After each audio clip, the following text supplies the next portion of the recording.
Welcome to the Social Club, brought to you by Ecclesiastical. This is your hub for all things social media.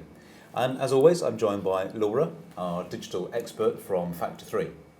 For those of you joining us for the first time in this series of bite-sized webinars, our intention is to provide you with the tools and tips to take effective use of social media as a business tool.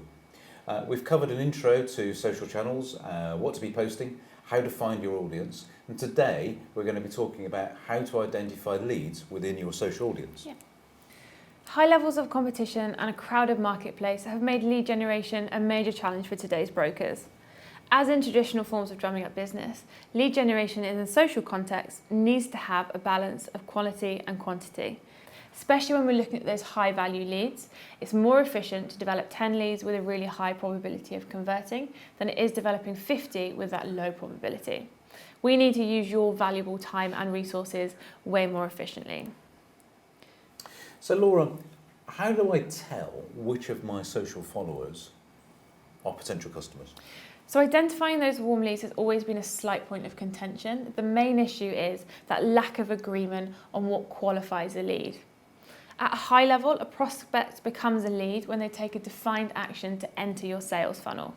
In simple terms, that could mean that they've engaged with your social efforts at a stage where you can start to begin to help them with one of your products.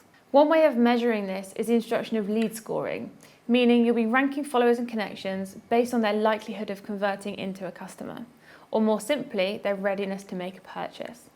Lead scoring can involve the usage of numbers, 1 to 10, or words like hot or cold. There are certain actions a connection could make on social media that can feed into that lead score. For example, you've got your critical, so these are 10 to 15 points. They give a lot of kudos. So explicitly stating that they're ready to buy, expressing a business challenge that you can solve, mentioning your company or your product with any positive statements, using key terms that align with your company, and also they already follow you or your company, so they've made that connection.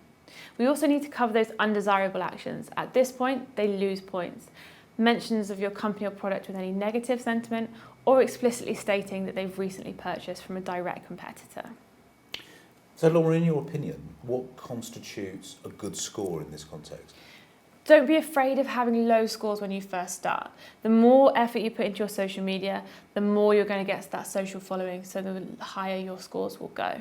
Also think about the value of that lead. A low value potential client might have a smaller score, but a high value client that might take longer to convert should have that higher score in the long run. This may all sound a little bit complicated, but it really is just a quicker, more methodical way of identifying who best to spend your time on. Social selling is all about generating leads. Having a clear lead scoring system will help you measure that success. The best thing for you to do is set your criteria, make sure it aligns with your business objectives, and make sure your whole team is on board. We've put together our lead scoring checklist in a really useful download for you. Thank you so much again for joining us, and we really hope you'll join us again next time.